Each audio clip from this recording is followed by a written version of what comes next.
Ici on court, mais on ne fuit pas. Telle est la réalité de notre société. Nous courons après nos travaux, nos devoirs civils, nos rêves et nos ambitions. Nous courons derrière l'idéologie d'un meilleur avenir, de meilleurs salaires, bref, de meilleure vie. Nos politiciens, ils courent pour le rendement de notre société. Un rendement unique, presque robotique. Notre société, dans toute sa splendeur, diverse et culturelle, court afin de surpasser les désirs économiques du système. Nos jeunes, notre jeunesse, notre avenir, ils courent derrière de simples lettres, de simples chiffres. Nous courons derrière les meilleures opportunités, les meilleures institutions, les meilleurs emplois, sans jamais s'arrêter et contempler. Contempler la chance que l'on a et aider l'infortuné qui ne l'a pas. Car oui, les sociétés autour de nous souffrent. Ils souffrent d'injustice, vivent dans la misère et la pauvreté, pendant que nous courons aisément vers une apogée économique.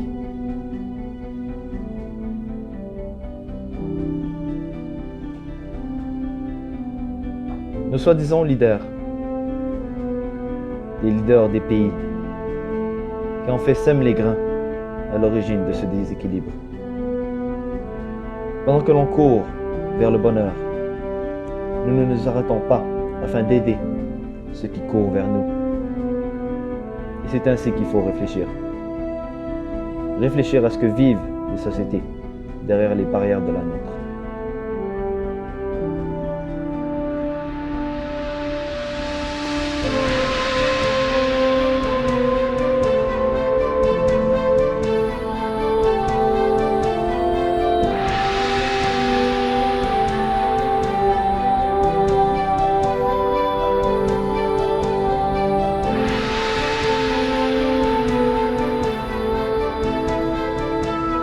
Build that wall! Build that wall!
Voici le Mexique.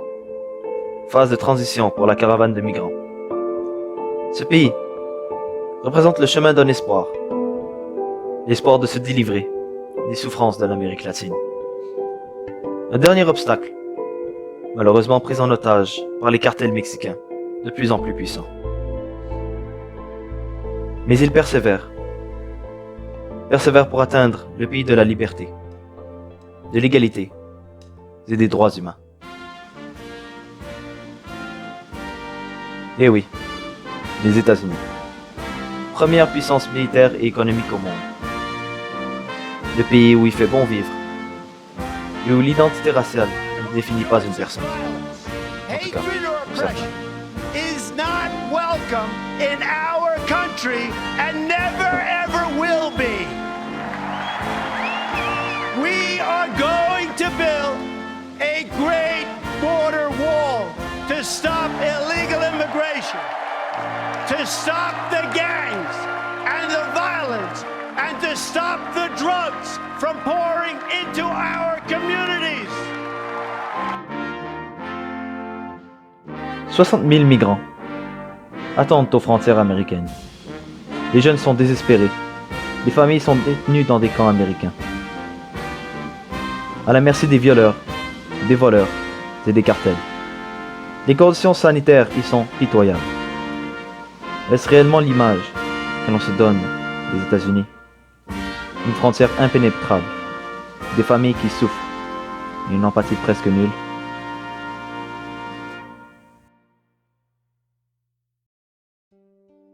Mais d'où viennent réellement ces migrants? Voici Tegucigalpa, capitale du Honduras, une ville assiégée, prise en otage depuis une vingtaine d'années par les violences armées et les cartels de drogue. Un pays en crise humanitaire et économique. Un taux de pauvreté avoisinant les 65%. Dans les zones rurales du pays, près d'un habitant sur 5 gagne moins de $2 par jour. Les causes de cette crise sont claires. De multiples coups d'État, dont le dernier en 2009, une guerre civile et des conflits récurrents avec son pays voisin. Mais les États-Unis sont, encore une fois, à l'origine de cette crise. En 1990, le gouvernement américain entreprit une campagne de déportation, de masse, de grand nombre de délinquants vers leur propre pays d'origine, créant ainsi un réseau de narcotrafic entre le Guatemala, l'Honduras et le Nicaragua.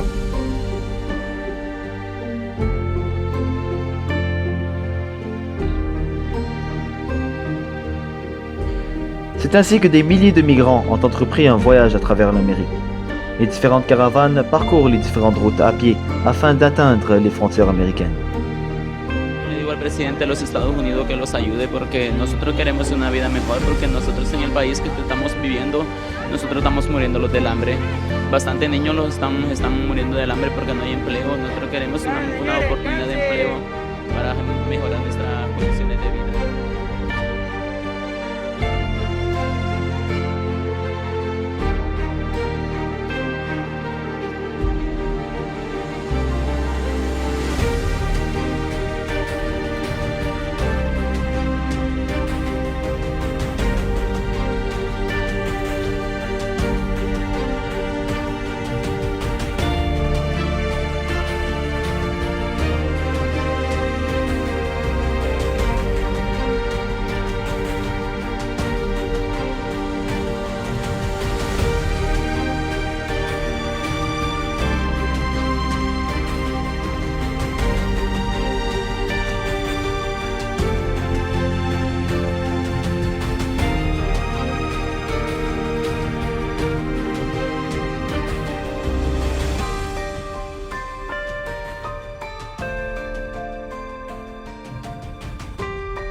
I'm from Sierra Leone. And how did you come here? And they caught me inside water in Zawiya. While you were going, I'm trying to go to Europe, Italy. and they brought you here. They brought me here. And tell me about your story. Why did you leave Sierra Leone? Done since from year 2014 in Sierra Leone. Then we have an Ebola in our country. Right. Done. Ebola killed my mother and my father and most of my family. What's your Des migrants comme Abou Bakar, il y en a des milliers. Voici Tripoli, capitale de la Libye. Phase de transition pour les migrants africains. Cette ville représente le dernier obstacle avant le gouffre de la Méditerranée. De nombreux Sénégalais et Maliens fuient leurs familles ainsi que leur propre pays dans le but d'obtenir un ticket pour l'Europe en traversant les rues de cette ville. Les autorités libyennes n'ont aucune pitié pour ces pauvres âmes. Une fois attrapés, ces migrants désignés illégaux en Libye sont maltraités et vendus comme esclaves dans ces mêmes rues tripoliennes.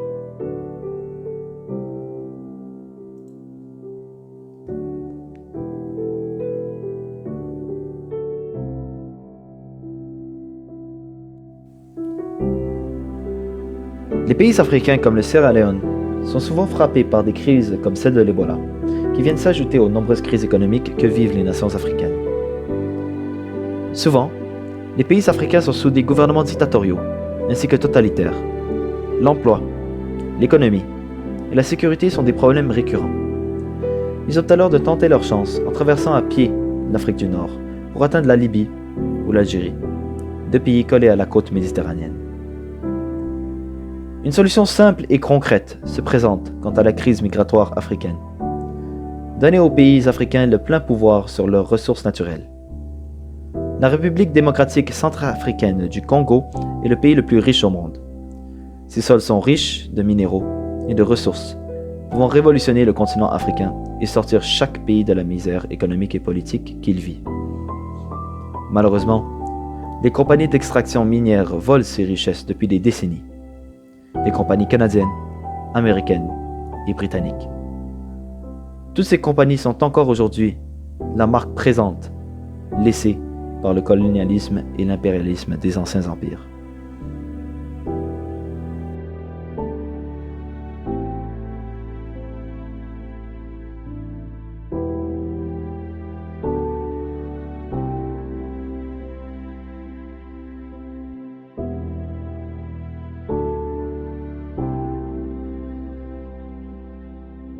C'est ainsi que l'on retrouve des situations comme celle-ci, où des bateaux de l'Aquarius, une organisation de sauvetage administrée par les Médecins sans frontières, les sort de l'emprise et des conséquences inévitables du voyage sur la Méditerranée.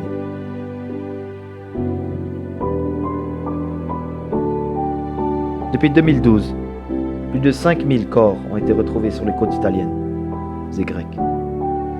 Enfants, bébés et parents, avec l'espoir d'un meilleur avenir en sol européen.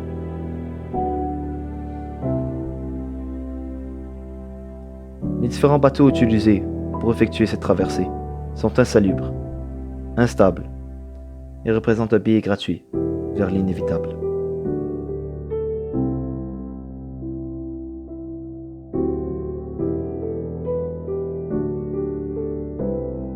Les migrants qui n'atteignent pas la mer se retrouvent enfermés dans des camps comme celui-ci, où ils sont tous traités comme des esclaves.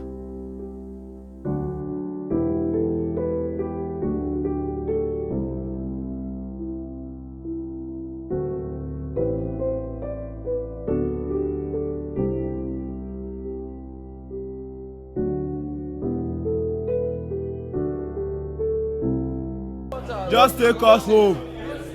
No food, no drinking water.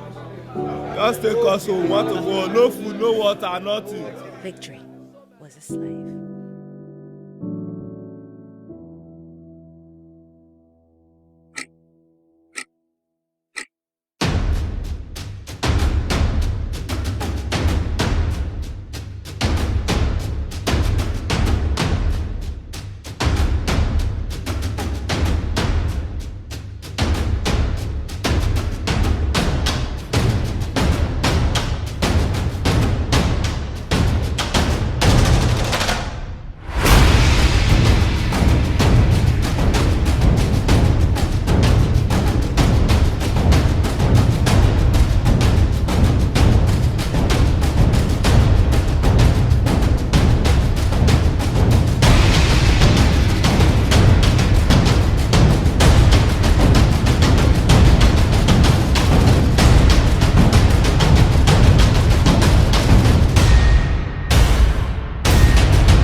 اسمي أحمد من كفر نبودة.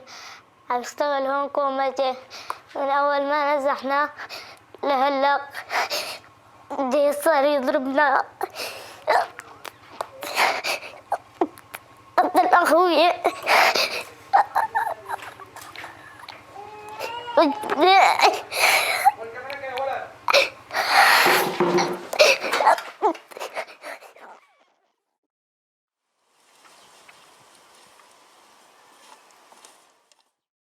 جاي صار يضربنا، ما خلانا نتعلم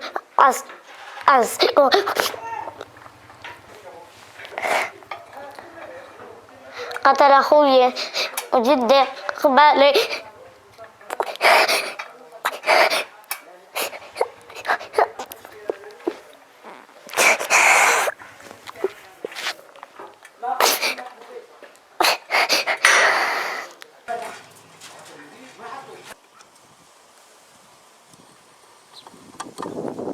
نحن ايش فرقنا عن أطفال العالم؟ عم يتعلموا وما خلونا نعيش حياتنا ولا نتعلم على السوا. صار يضربنا بالطيارات الروسية والسورية. أتمنى أرجع دارنا وأرجع مدرستي شوف رفقاتي. وأنا كل نهار عم بشتغل هون بين الشحم والزيت. Des gens comme Ahmed, il y en a des milliers. Voici Halb, ville fantôme, symbole de la destruction totale. Plus de 200 000 individus ont perdu la vie dans ces rues. Des enfants, des mères, des pères, des familles entières. Toute une génération perdue aux mains du régime de Bachar al-Assad.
Pourquoi en sommes-nous rendus là?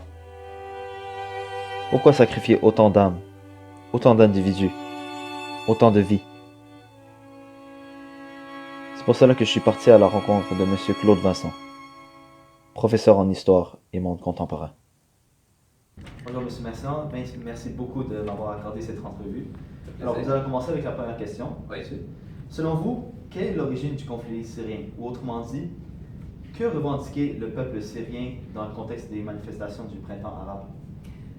Un peu comme, je dirais, la plupart des pays lors du printemps arabe, c'était beaucoup la jeunesse du monde arabe, comme on voit sur la carte ici d'ailleurs, tous les pays où le printemps arabe s'est déroulé. Les jeunes qui demandaient d'avoir un peu plus d'emploi, un peu plus de répartition de la richesse, se sont, à différents moments à partir de 2011, retrouvés dans la rue pour revendiquer un meilleur partage de la richesse, un meilleur partage du pouvoir aussi.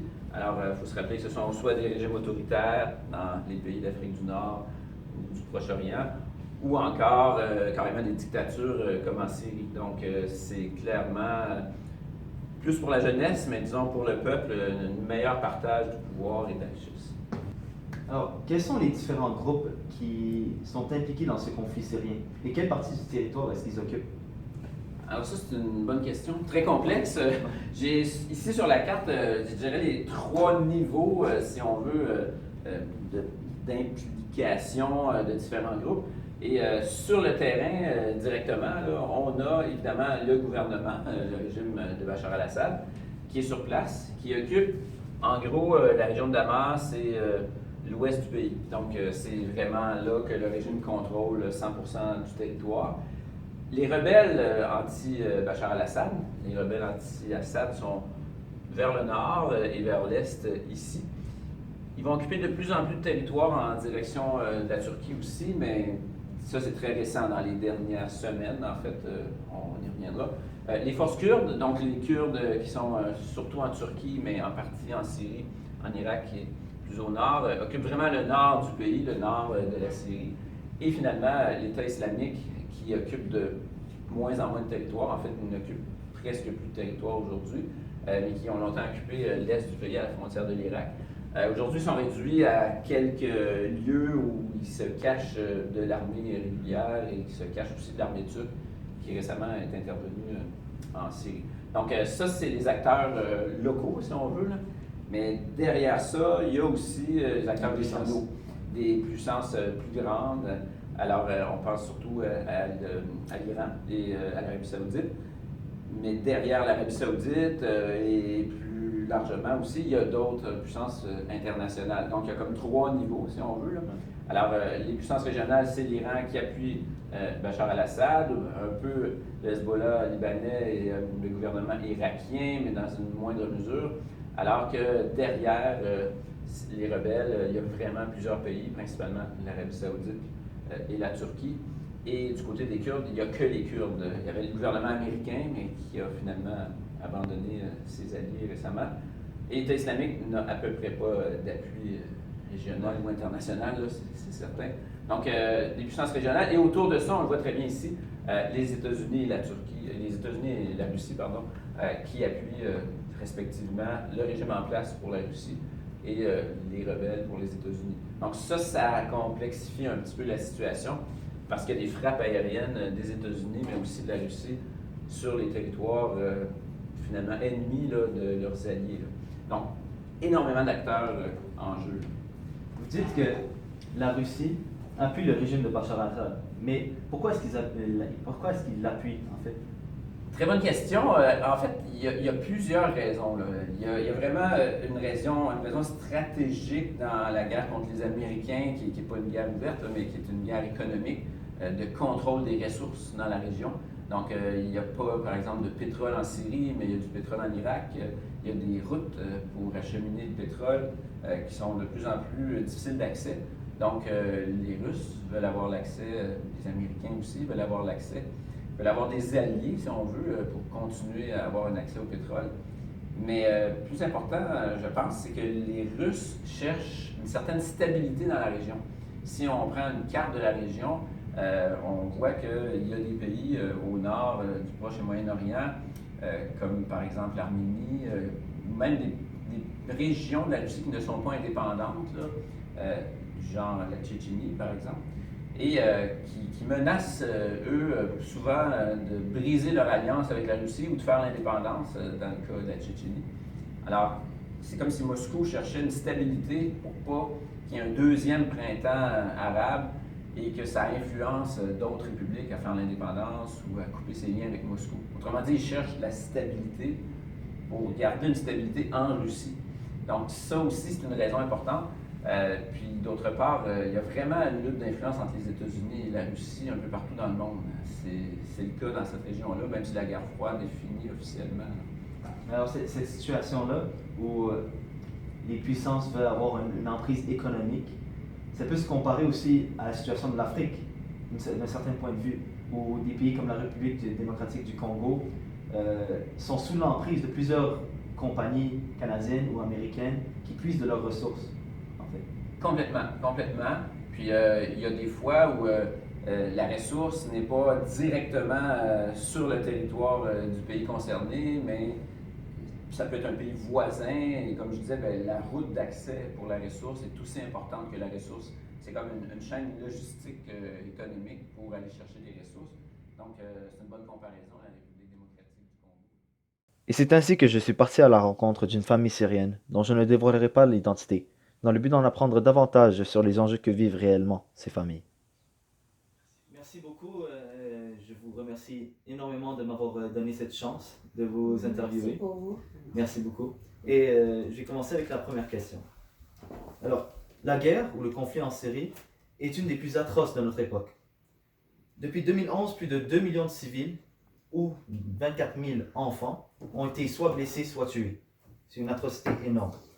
Des bombardements sur des villes comme Alep ou la Rota ont choqué le monde.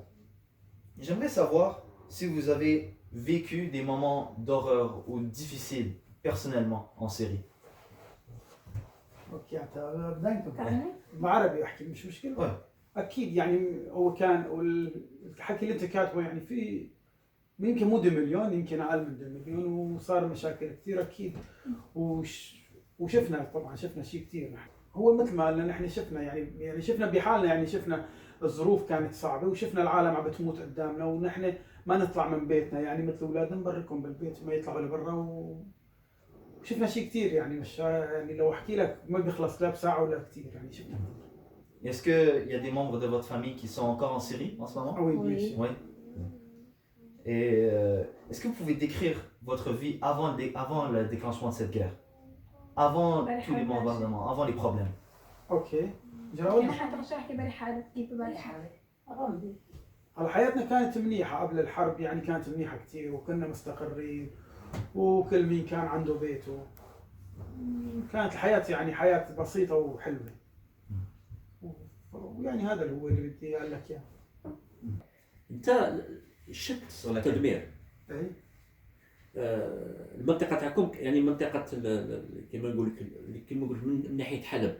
شفت كيفاش الدنيا كانت مدمرة كانت أنا كنت بالمدينة. كنت بالمدينة. أنا عندي أهل بالحدود بس أنا كنت ساكن بالمدينة. كنت في المدينة. أنا أعمل بالمدينة. في المدينة وقع فيه تدمير يعني حلب يعني معروفة من كثير. أنا البناية اللي أنا البيت المنزل اللي أنا كنت فيه هدم. وفي قدامي منزل حق الله هو هدم خلاص بس أنا نايم مرة من مرات البناية اللي قدامنا تقريبا نزلت كلها راحت. في يعني في كما يقول في دقيقة يعني. في دقيقة ونحن نايمين ونحن يعني زي ما البناية الأب من هيك نحن وهي وتضرب من هالطرف يعني نزلت البناية كلها ونحن نايمين تحت بالسوسول يعني. بالسوسول. فما يعني نايمين باش تتخبوا يعني باش كيما يقول باش يمضى الليل.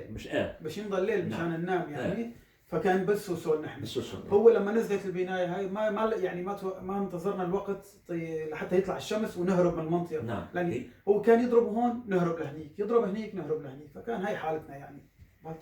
يعني كل يعني حلب في حقيقة في الوقت الحالي حلب يعني ولات بلد أثرية يعني تقريبا مدمرة. كانت مدينة أثرية حلب يمكن أثرية وصناعية. نعم غالب يعني معروفة. ويد عاملة كانت هلا ما عاد فيها ولا شيء يمكن في بعض العالم عايش هيك بس. يعني ياما شلنا عالم مضروبة يعني. شلنا عالم مضروبة يعني ميتة شلناهم ومثل أخوها هي انضربت مثلا وهي هو ومرته يعني راحوا بالأحداث يعني قتلوه. Des familles comme celle-ci fuient incessablement, pendant que nous courons aveuglement. Et si les rôles étaient inversés? Par où allons-nous courir? Vers où allons-nous fuir? Dans quel recoin de la terre allons-nous nous réfugier? Face à la misère, notre destin ne dépendra que de la clémence des âmes que l'on a autrefois ignorées.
Thank you.